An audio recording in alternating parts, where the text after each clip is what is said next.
Hi friends, இன்றைக்கி ஒரு ரொம்ப ஹெல்த்தியான ஃபுட்டு பற்றி தான் பார்க்க போகிறோம். இன்றைக்கி வந்து ஈவினிங் ஸ்நாக்ஸாக எங்கள் அம்மா ஒன்று செஞ்சு கொடுத்துருக்காங்க. இங்கே வாமா, என்னது இங்கே எடுத்துகிட்டு வா பார்ப்போம். அவையோ எதுலேயே உட்காந்துக்கிட்டு அம்மா ஒரு ஸ்டாண்டா. ஹெல்த்தியான ஃபுட்டு தாங்க எங்கள் அம்மா செஞ்சு கொடுத்துருக்காங்க. எங்கே பாருங்கள், இது தாங்க, இது புட்டு. நம்மனா அப்போனா வந்து இப்போ செய்கிறாங்களான்னு எனக்கு தெரியல. அப்போனா வந்து பெண்கள் வந்து பெரிய பொண்ணானா இந்தமாரி செஞ்சு வீடு வீடாக எடுத்து கொடுப்பாங்க. அப்போ தான் நான் சாப்பிட்ருக்குறேன். இங்கே எங்கள் அம்மா வந்து ஹெல்த்தியான ஃபுட்டுன்ட்டு அடிக்கடி செஞ்சு எங்களுக்கு தருவாங்க. இதனுடைய பெனிஃபிட் என்னென்னா, உடம்புக்கு ரொம்ப வலுவானது. இடுப்பு வலி, இடுப்புனா பேக் பெயின் ஜாஸ்தியாக வரும்ல, அவங்களுக்கு இந்த வலி எல்லாம் வராமல் இருக்கிறதுக்கு இந்த புட்டு அடிக்கடி எடுத்துக்கலாம். சரிங்களா? இந்த புட்டு அந்த அளவுக்கு ஹெல்த்தியானது. சரிங்களா? இது எப்படி செய்யலாம் அப்படின்றத நான் சொல்கிறேன். அதாவது வந்து இதை பச்சரிசியில் தான் செய்வாங்க. ஃபஸ்ட்டு வந்து இந்த பச்சரிசியை நம்ம எடுத்துக்கிட்டு நல்லா மிக்சியில் போட்டு நமக்கு தேவையான அளவுக்கு எடுத்துக்க வேண்டியதாக நல்லா மிக்சியில் ஊற வைக்கணுமா? ஊற வச்சு எவ்வளோ நேரம் இது பண்ணணும்? நான் செஞ்சதில்லை, அதனால தான் அம்மா கிட்ட கேட்குறேன். ஒரு அரை மணி நேரம் ஊற வச்சு மிக்சியில் போட்டு அரைச்சிக்கணும். சரிங்களா?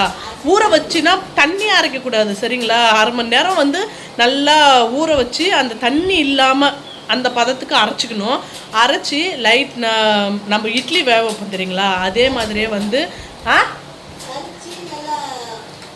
மிக்சியில் போட்டு அரைச்சி சலிச்சு அதுக்கப்புறமா வந்து இட்லி குண்டானில் போட்டு வேக வச்சு உப்பு தண்ணி தெளிச்சு அவ்வளோதான் வேக வச்சு எடுத்துடணும். என் பொண்ணு சொல்லுதுங்க, நான் செஞ்சது இல்லை, அதனால எடுத்துட்டு தேங்காய் போட்டு சர்க்கரை போட்டு கிண்டனா வேலை முடிஞ்சுது. எடுத்து இல்லை, ஃபஸ்ட்டு ஒரு தடவை எடுத்துருவாங்க. எடுத்து அது நல்லா எப்படின்னா நல்லா உதிரியாக வரணும் அப்படின்றதுக்காக ஒரு தடவை எடுத்துடுவாங்க. எடுத்து உதிரியாக ஆனதுக்கப்புறமா மறுபடியும் இட்லி குண்டானில் போட்டு மறுபடியும் ஒரு தடவை ஆவி கட்டுவாங்க. சரிங்களா? ஆவி காட்டி ஒரு 5 நிமிஷம் இல்லை, ஒரு அட்லீஸ்ட் ஒரு 1/4 மணி நேரம் வரைக்கும் வேக வைப்பாங்க.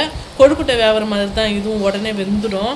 வெந்ததுக்கப்புறமா அது கூட நமக்கு தேவையானது தேங்காய், நம்ம சர்க்கரை போட்டுக்கலாம். தேங்காய் இல்லை, ஒரு சிலவங்க சர்க்கரை விரும்ப மாட்டாங்க. அது கூட வந்து வெல்லம் கூட போடுவாங்க. அதுக்கு சொல்கிறோம், நாட்டு வெல்லம் கூட போடலாம். நாட்டு சர்க்கரை போட்டுக்கலாம், இல்லைனா வெல்லம் போட்டுக்கலாம். நாங்கள் வந்து சர்க்கரை தான் போட்டிருக்கோம், அப்புறம் தேங்காய் போட்டிருக்கிறோம். இது என்னது? பச்சை பயிறு வறுத்து போட்டிருக்கிறோம். ஓகேங்களா ஃப்ரெண்ட்ஸ், இது தாங்க எங்கள் வீட்டில் இன்றைக்கி ஈவினிங் ஸ்நாக்ஸு. இப்போ நான் கொஞ்சம் டேஸ்ட் பண்ணி பார்க்குறேன் எப்படி இருக்குதுன்ட்டு. எங்கள் அம்மா செஞ்சது நான் வந்து எங்கள் ஊருக்கு போயிட்டேன். ஊருக்கு போய் கிட்டத்தட்ட எத்தனை வருஷம் கழிச்சு நான் இப்போ இதை சாப்பிட்றேன்னா, எப்படியும் ஒரு 2.5 வருஷம் இருக்குன்னு நினைக்கிறேன். அதுக்கு நடுவுலாம் அம்மா செய்யவே இல்லை. 2.5 வருஷம் கழிச்சு இப்போ தான் நான் சாப்பிட்டு பார்க்க போகிறேன் எப்படி இருக்குன்னு பார்க்குறேன். எங்கள் அம்மா சாப்பிட்டு நான் டேஸ்ட் பண்ணி சொல்ல போகிறேன்.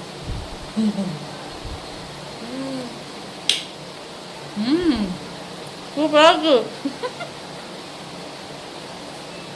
கொட்டங்க போதும், இதில் கொட்டக்கூடாது, கொண்டாங்க.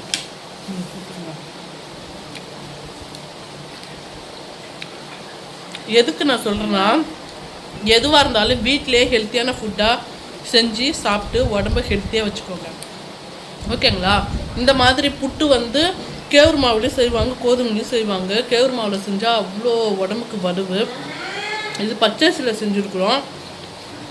பச்சரிசியும் ரொம்ப இடுப்பு வயசுக்கு அந்த பொண்ணுங்களுக்கு அதிகமாக புட்டு கொடுப்பாங்க. பச்சரிசி புட்டு எதுக்கு கொடுப்பாங்கன்னா, முதுகு வலிக்கு செமத்தியாக அந்த வலியெல்லாம் சரியாகிறதுக்காக கொடுப்பாங்க. அது அடிக்கடி எடுத்துக்கிட்டோன்னா, பாய்ஸாக இருந்தாலும் சரி, கேர்ள்ஸாக இருந்தாலும் சரி, இது அடிக்கடி எடுத்துக்கிட்டோன்னா உடம்புக்கு அவ்வளோ ஹெல்த்தி கொடுக்கும். சரிங்களா? ஓகே ஃப்ரெண்ட்ஸ், இந்தமாரி ஹெல்த்தியான ஃபுட்டு இல்லை ஃபேமிலி விளாக் எல்லாமே அப்டேட் பண்ணுவேன் நான். இந்த வீடியோ பிடிச்சிருந்தால் லைக் பண்ணி சப்போர்ட் பண்ணுங்கள். மறக்காமல் சப்ஸ்கிரைப் பண்ணுங்கள். பாய்.